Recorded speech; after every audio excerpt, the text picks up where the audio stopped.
could you hope for in a friend that isn't in Jesus?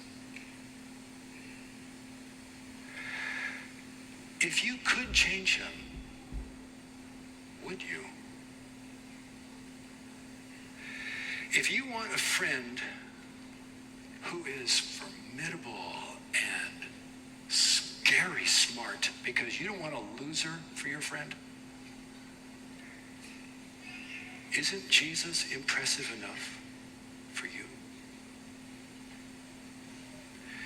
And if you'd like in your close friends someone who has suffered, someone who knows pain, someone who gets it, because you don't want someone who's glib and shallow, hasn't Jesus suffered enough for you? What do you find lacking in him? Or what would you add to him if you could to make him better qualified to be your friend?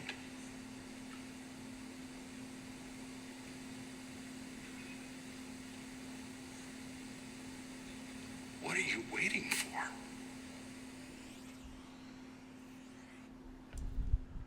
Man, every time I hear Ray Ortlund preach, I'm like, yes, that's the gospel. He talks so much about Jesus, and I feel like as Christians, we just don't. So today, I'm going to go get vaccinated real quick, and then we're just going to talk about Jesus.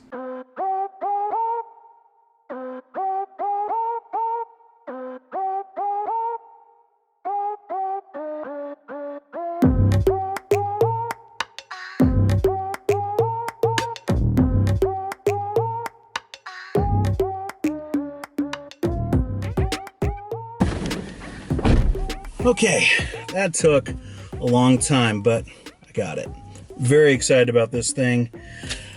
It's been a long time coming, waiting for vaccines, but today I wanted to talk about Jesus, because Jesus really is what my life is all about. And if you're watching this video, most likely you believe in Jesus. And so that's what your life is about. That's who your life is about. But I think that we need to focus more on Jesus. What do I mean by that? Well, as an example, I was at a church for a long time where I never once heard the name Jesus in any of the sermons, and like even throughout the services, not really a whole lot about Jesus. Instead, I heard names like Master and Lord and Savior and all these other titles that Jesus has. But the problem with those things is that we forget that Jesus was a real person. Like, his name wasn't Christ. Yes, that's the title that he had, but his name wasn't just Lord. His name was Jesus. He was a real person. He is a real person.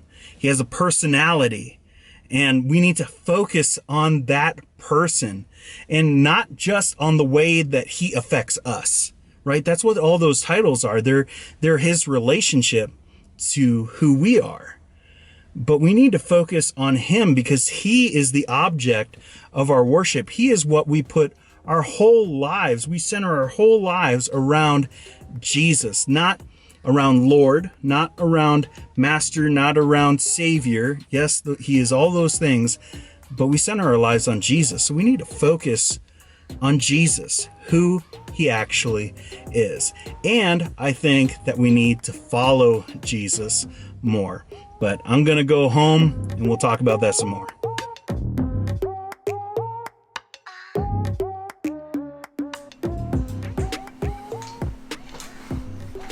All right, I'm glad I was able to get that done. What does it mean to follow Jesus? Well, at its most basic level, it means to do what Jesus did.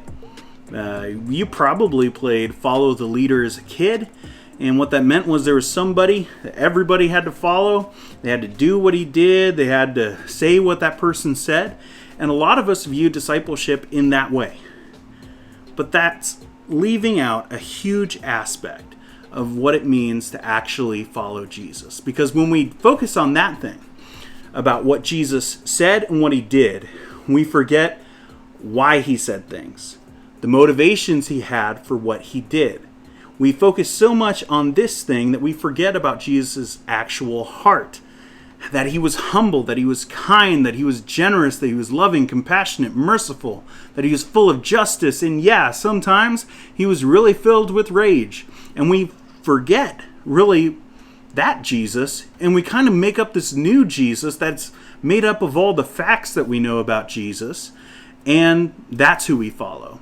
And that can lead us to this Pharisaical view of what it means to follow Jesus, and can honestly get in the way of us really following Jesus.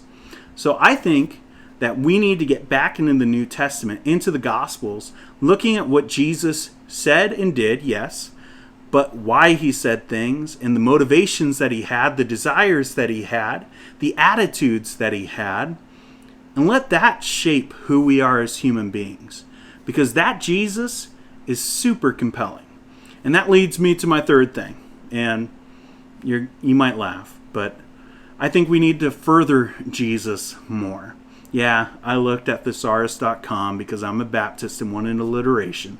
But I think it's true. We need to further Jesus more. We need to talk about Jesus more. So much of the time, when we're trying to evangelize and share the gospel with others who don't follow Jesus, we focus on facts that they need to know. We focus, maybe even on apologetics wise, we focus on like Genesis 1 through 3. And that's like our big struggle in convincing people of Genesis 1 through 3. Well, I think that the best way that we can evangelize toward the world is to just share Jesus with people. Because he's compelling. In fact, I think Jesus is the most compelling thing about Christianity. If it wasn't for Jesus, I wouldn't be a Christian. If it wasn't for the person in the Gospels that I see, the amazing attitudes that he had, the love, the wisdom that he had, if it wasn't for him, I wouldn't be a Christian. Now, neither would you, because we wouldn't have Christianity.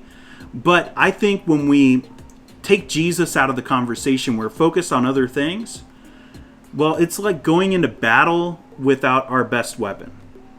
It's going in and just going in with pepper spray rather than a sword. Jesus is the sword. We should take him into the battle, take him into those conversations, and share Jesus with others. We should find ways that we can share just how compelling Jesus is. And when we do that, then I think we can get into what C.S. Lewis talked about him being either a liar, a lunatic, or Lord. And those are really the three options that we have when we share the real Jesus with others. So I think that we need to focus on Jesus. I think that we need to follow Jesus. I think we need to further Jesus more. I hope that you liked this video, and if you did, then click the button and subscribe to the channel if you like this content. Let me know in the comments. I would like to know this. What is the most compelling thing about Jesus to you? I really want to know that. I'll see you in the next video.